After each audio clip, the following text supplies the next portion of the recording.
आज हम लोग पढ़ेंगे 11th क्लास एनसीईआरटी बुक्स का पहला chapter the physical world. Physical world means the world we see around us. हम लोग जो चारों तरफ देख रहे हैं जैसे सूर्य, तारे, चंद्रमा, ग्रह, नक्षत्र, धरती पर पेड़ पौधे, आदमी, गाड़ियां, जो सारे हम अपने आप में देख रहे हैं, इसके बारे में पढ़ेंगे।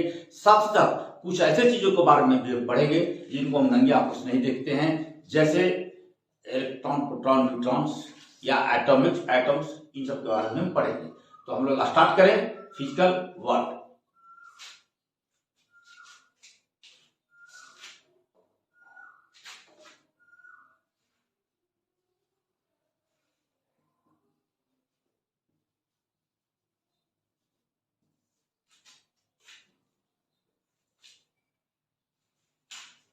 First,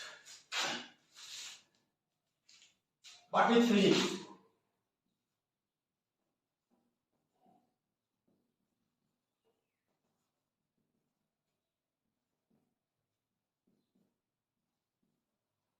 A scope and excitement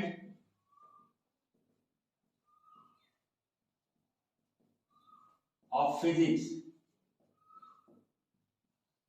Third, relation of physics to technology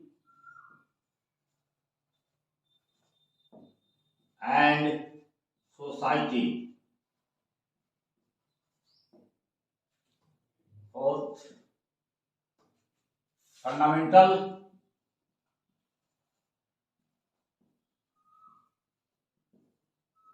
laws of nature. And fifth,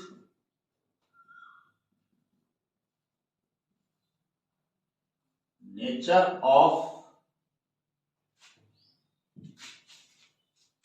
physical laws.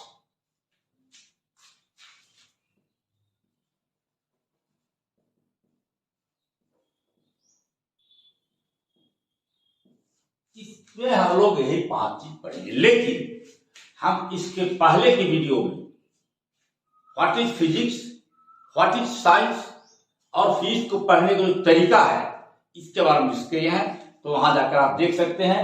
हालांकि यह जो चैप्टर है परीक्षा के व्यू से बहुत महत्वपूर्ण है, क्योंकि इससे क्वेश्चंस नहीं आते हैं, न केवल आते हैं और आते भी हैं तो उसका जवाब दूसरे पार्ट चैप्टर्स में भी मिल जाता है। जैसे मास ऑफ इलेक्ट्रॉन के दिया गया तो बहुत जगह मिल जाएगा हम लोग को।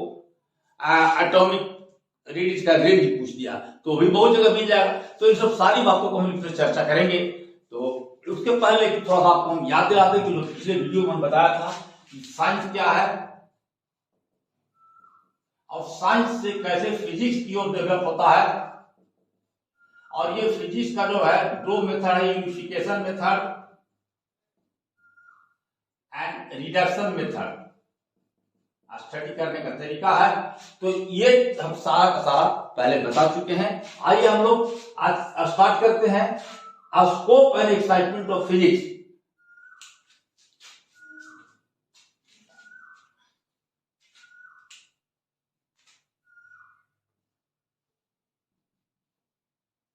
स्कोप, इसका स्कोप क्या है? तो स्कोप में भी हम लोग 2 ढंग के स्कोप पर बात करेंगे। पहला स्कोप जो है मैक्रोस्कोपिक कहलाता है। मैक्रोस्कोपिक मतलब बहुत बड़े लार्ज पैमाने पर, मैक्रो जिसको हम लोग देख सके, और दूसरा होता है माइक्रो जो कि दिखाई नहीं पड़ रहा, जैसे एटम्स वगैरह, न्यूट्रॉन, इलेक्ट्रॉन वगैरह। तो मैक्रोस्कोप 2 में हम लोग क्या पढ़ेंगे? मैक्रोस्कोपिक डोमेन और माइक्रोस्कोपिक डोमेन। मैक्रोस्कोपिक डोमेन हम लोग पढ़ेंगे, जनरली मैकेनिक्स की बात करेंगे। पहला है मैकेनिक्स। मैकेनिक्स में आप क्या पढ़ सकते हैं? पहले तो मोशन, 2 ढंग का मोशन होता है, आप जानते हैं। एक आ जाता है रोटेशनल मोशन और दूसरा ट्रांजिशनल मोशन।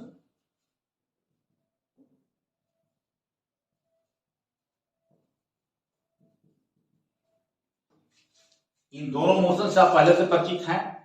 उसके बाद और पढ़ेंगे Newton's universal law of gravitation,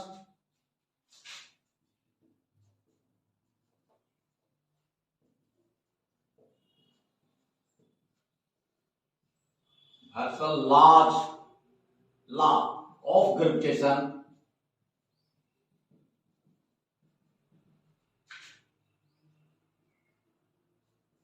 system of particles के बारे में पढ़ेंगे। हम लोग जो चीज पढ़ेंगे उसी को स्कोप के अंतर्गत हम लोग क्या इसका क्षेत्र क्या है, इस चीज को हम लोग जो क्षेत्र है उसी के बारे में करेंगे। फ्लूइड मोशंस थोड़ा आगे,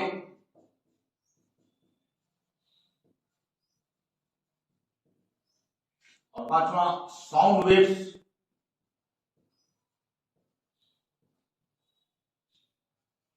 in various medium।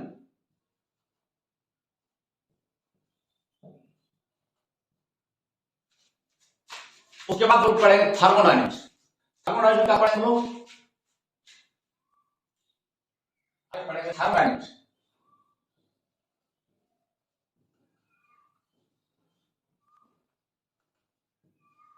थर्मोडायनेमिक्स पढ़ेंगे हम लोग हीट एंड इट्स नेचर। पढ़ेंगे हम लोग हीट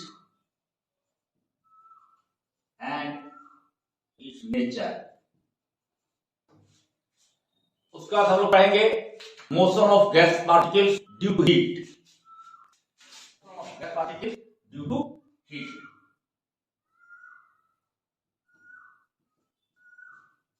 तीसरा पढ़ेंगे इंट्रोपी।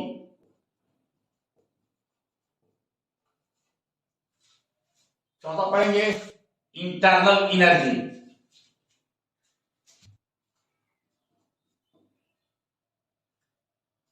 पांचवा हीट इंजन।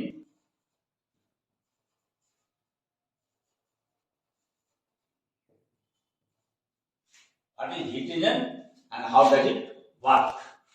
उसको अब कुछ लॉ को पढ़ेंगे हम लोग, लॉज। लॉ में law of thermodynamics, laws of thermodynamics, तीन लॉ है थर्मोडायनेमिक्स का। First law of thermodynamics, second law of thermodynamics और third law of thermodynamics. Laws of thermodynamics,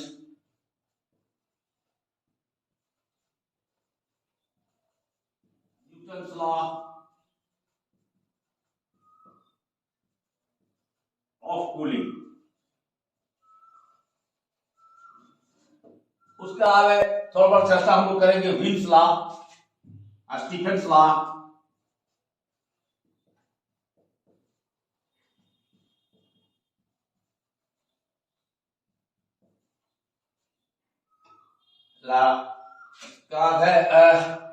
थोड़ा ब्लैक बॉडी रेडिएशन के बारे में पढ़ेंगे, कि ब्लैक बॉडी क्या होता है, इसको भी हम लोग पढ़ेंगे।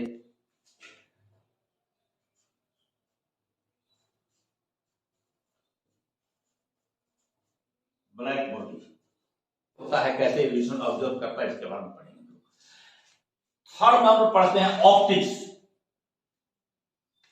ये माइक्रोस्कोप की डोर में हम चलेंगे। थर्ड हमारा हो जाएगा ऑप्टिक्स। तो हम लोग अब तीसरा पढ़ेंगे और तीसरा होगा optics.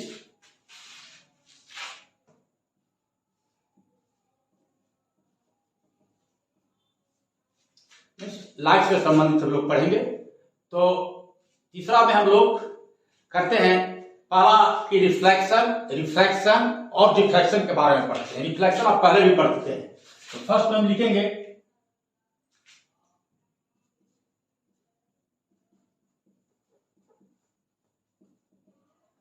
Refraction and diffraction. Second जो पढ़ेंगे हम लोग ऑप्टिकल इंस्ट्रूमेंट के बारे में पढ़ेंगे। क्या होगा? स्लैब, प्रिज्म, उसके बाद टेलीस्कोप, माइक्रोस्कोप, ये सब के बारे में लोग पढ़ेंगे।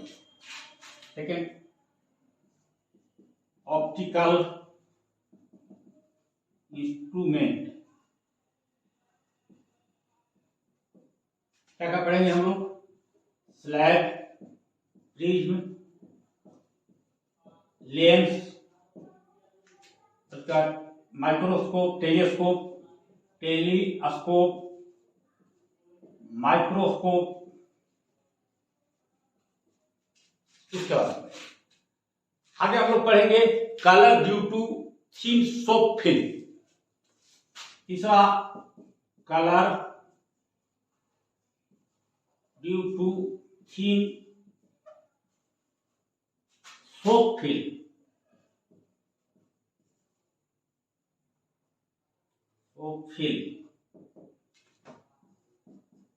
चौथा हम लोग पढ़ेंगे scattering properties of light, scattering के बारे में।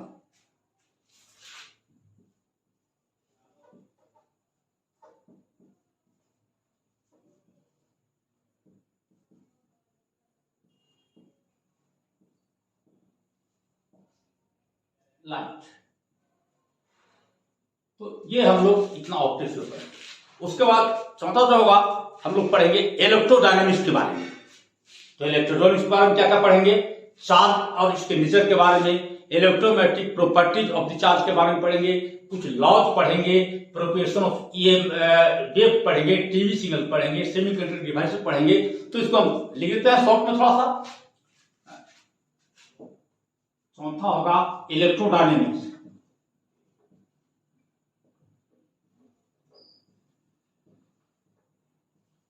Dynamics, charge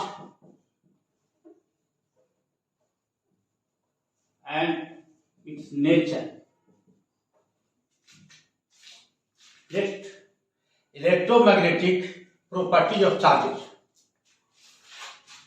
Second, electromagnetic properties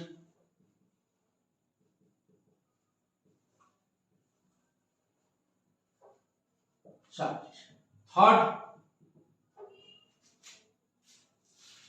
हम लोग पढ़ेंगे लॉज के बारे में। बहुत सारा लॉज है, आप परिचित हो ओम्स लॉ से।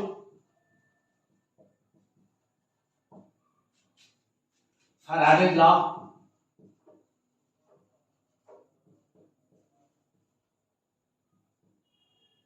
किरचॉफ लॉज,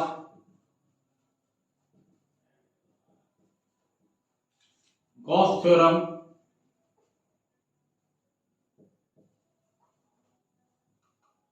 और इसमें सबसे बड़ी बात है कि मैक्सवेल फोर लॉ जो है इसको हम लोग पढ़ेंगे।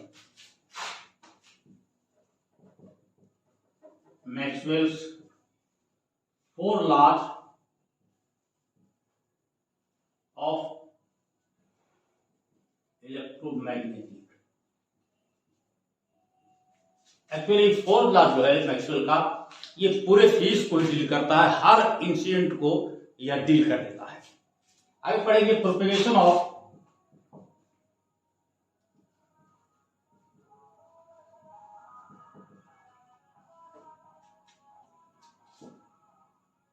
EMFs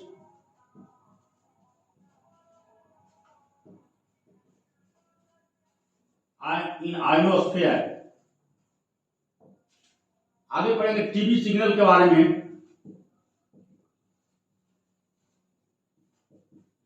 तब पढ़ेंगे सेमीकंडक्टर मटेरियल्स,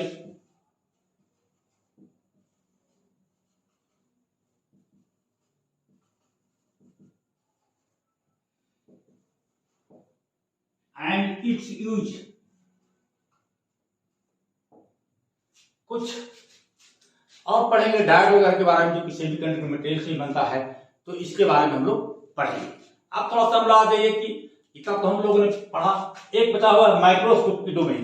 तो इसमें हम बहुत ज्यादा चीज नहीं पढ़ते हैं, थोड़ा सा करते हैं, तब बोर्ड थोड़ा हम साफ कर देते हैं और उसके बाद माइक्रोस्कोप डोमेन पर हम लोग आते हैं। ओके, तो हम बोर्ड साफ करें।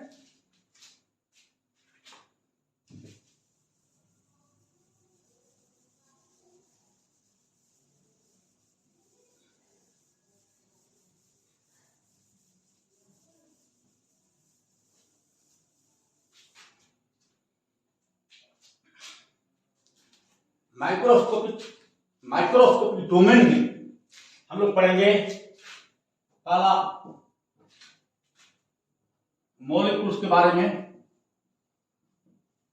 उसके बाद दूसरा एटम्स के बारे में, तीसरा न्यूक्लियस के बारे में, और न्यूक्लियस में होते हैं प्रोटॉन्स, और क्या होता है न्यूट्रॉन्स, तो इनके बारे में पढ़ेंगे। और न्यूक्लियस के आउटसाइड होता है electrons. Electron is not a nuclear particle because it lives outside the nucleus. Okay, तो हम लोग पढ़ेंगे, थोड़ा सा और आगे पढ़ेंगे, तो पढ़ेंगे हम लोग, तो पढ़ेंगे थोड़ा सा न्यूक्लियर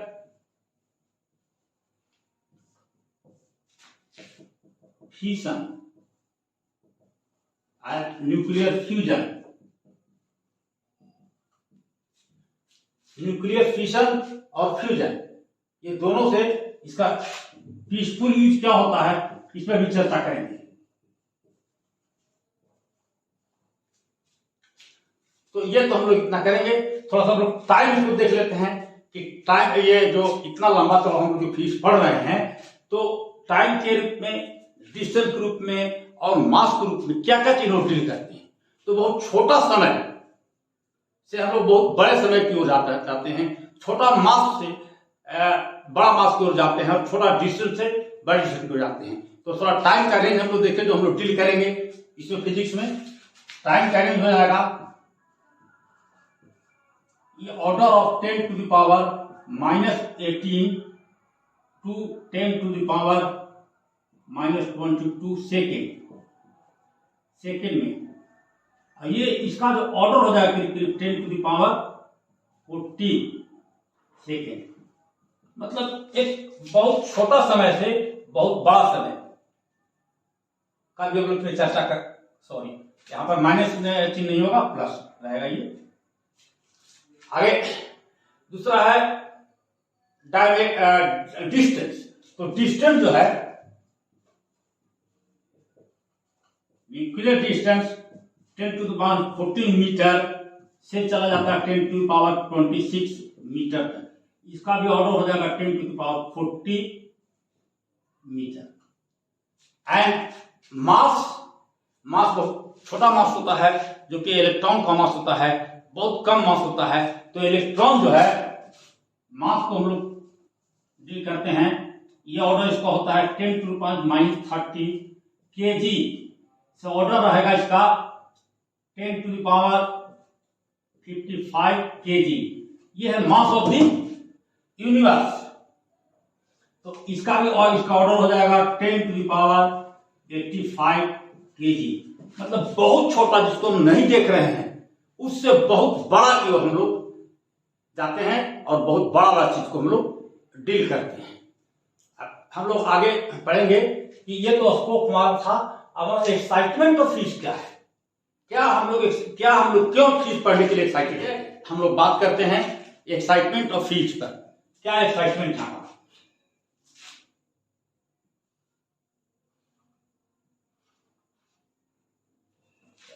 जी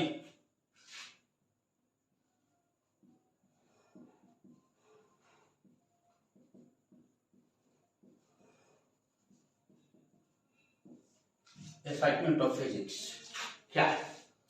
पहला चीज है कि फिजिक्स में बेसिक थ्योरी या लॉज ऑफ नेचर जो है यूनिवर्सल होते हैं। इसका मतलब यह हुआ कि जो नियम एक जगह पर है, वह नियम दूसरी जगह पर यूनिवर्स में लागू होगा। पहला हम लोग लिखे, इसको थोड़ा सा और डिटेल में चर्चा करेंगे। बेसिक थ्योरीज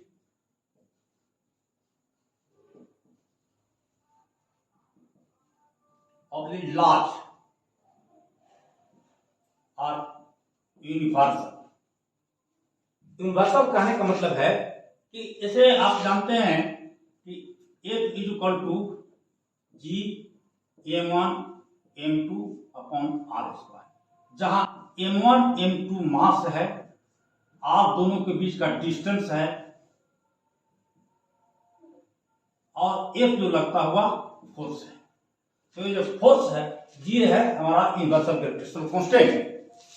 तो यह लॉ अगर धरती पर कहीं भी लगाएंगे तो इस जगह लगेगा, या यूनिवर्स में भी कहीं भी ये नियम लगाएंगे तो लगेगा।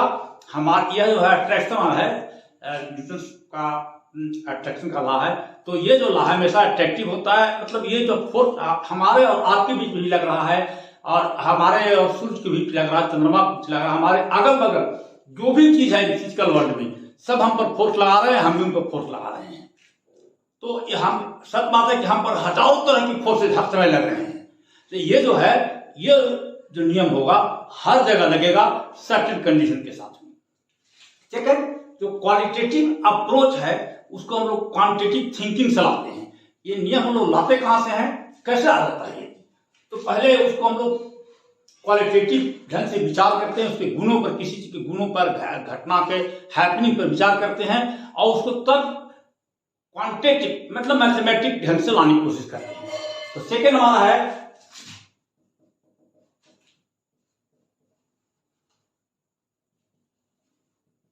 Quantitative approach by quantitative thinking, qualitative thinking.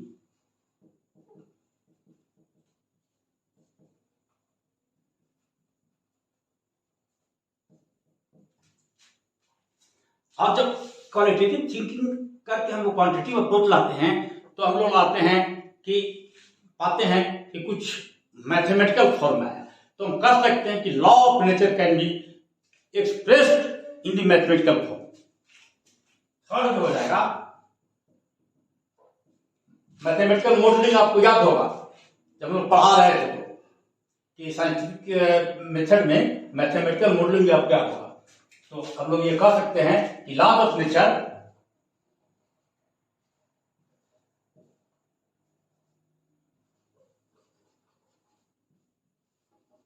Can be expressed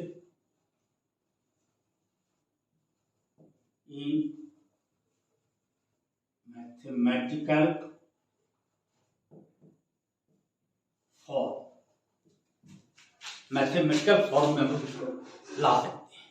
उसके अलावा यूनिफिकेशन ऑफ लॉज होता है इसमें, मतलब एक ही लॉ है और वह बहुत सारे चीजों को डील करता है। तो फिजिक्स में इसलिए उत्सुकता लगता है कि बहुत कम चीज जान करके एक नियम से ही हम लोग बहुत जगह, जैसे आप गति का नियम अगर जान रहे हैं तो गति का नियम जो है, या मोशन, लॉ ऑफ मोशन जो है धरती पर भी लगेगा, और ये हवाई जहाज में तो वहां पर भी लगेगा, ट्रेन है, बस में है, या दौड़ रहे हैं, हर जगह ही नियम लगेगा। तो यूनिफिकेशन होता है, यूनिफिकेशन ऑफ लॉज।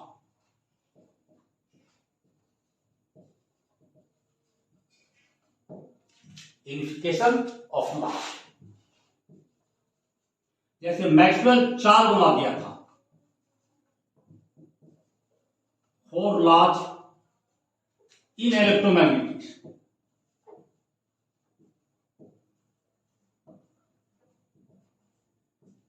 तो ये 4 लॉ से इलेक्ट्रोमैग्नेटिक की जितने घटनाएं हैं सबको आप समझ सकते हैं।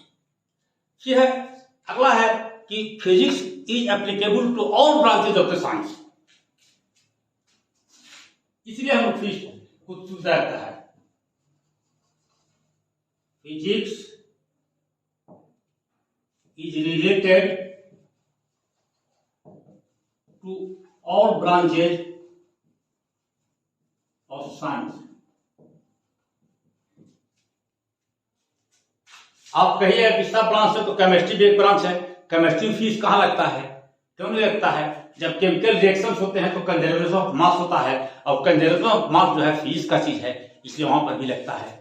अगर आप जूलॉजी की बात करें तो जूलॉजी में हार्ट प्रेशर है, हार्ट जो हम लोग प्रेशर है, तो हम लोग फ्रीक्वेंसी मापते हैं, जो प्रेशर मापने का तरीका होता है। हार्ट प्रेशर क्या करता है? समूचे शरीर में हमारे ब्लड को सप्लाई करता है, तो यह उसी ढंग से काम करता, फंक्शन करता है जो पंपिंग मशीन करता है। तो इस ढंग से या आप ये बॉटनी की बात करें तो बॉटनी में पेड़ पौधों में जड़ों से पानी ऊपर जाता है, और ऊपर पत्तियों तक जब पानी पहुंचता है तो उनका भोजन बनता है। ये जड़ों से पानी ऊपर क्यों जाता है? क्योंकि ऊपर से तो वस्तु नीचे को गिरती है, लेकिन नीचे से जड़ों का पानी ऊपर क्यों चला जा रहा है? तो यह होता है एक कैपिलरी एक्शन, जो कि सरफेस टेंशन पढ़ते हैं उसके बाद समझ में आता है। तो कैपिलरी एक्शन का कारण होता है। तो हम देख रहे हैं कि फिजिक्स है जो केमिस्ट्री में भी इन्वॉल्व है, उसके अलावा बॉटनी और जूलॉजी में भी इन्वॉल्व है। तो करीब हर साइंस के प्रांत जो हैं वहां पर फिजिक्स इन्वॉल्व होता है, फिजिक्स लागू होता है।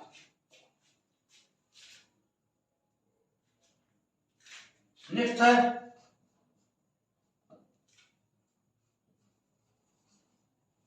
Physics lets to leads to new discovery.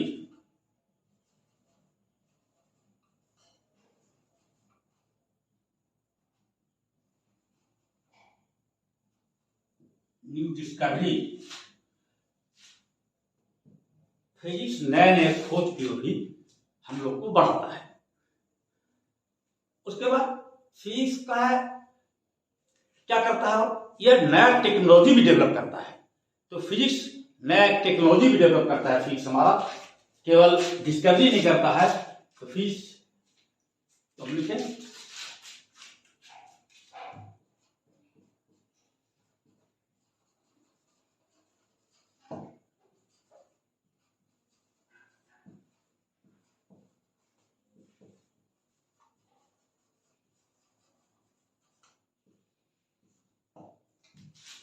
जैसे ही सेमीकंडक्टर मटेरियल के बारे में लोगों ने, साइंटिस्ट ने पढ़ा, जाना, तो उसके बाद यह तो तहलका मचा दिया टेक्नोलॉजी में। और सेमीकंडक्टर मटेरियल जो पहले डायोड, बल्ब वगैरह थे, ट्रायल होते थे, बाद में आ गया ट्रांजिस्टर, इंडक्टेंस, कैपेसिटर, लेकिन सेमीकंडक्टर मटेरियल आया तो इन सबों का रिप्लेस कर दिया। और इसीलिए आज आपका टीवी जो बहुत पहले डब्बा होता था, एकदम पतले साइज में आ रहा है।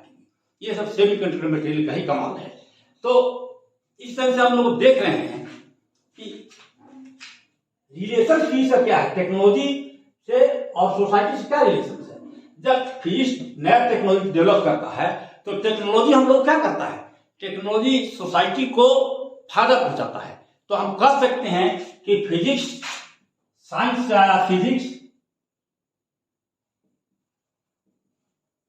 Lead to physics. फिजिक्स से दो चीज है, एक तो नया इन्वेंशन हुआ, न्यू डिस्कवरी, और दूसरा न्यू टेक्नोलॉजी।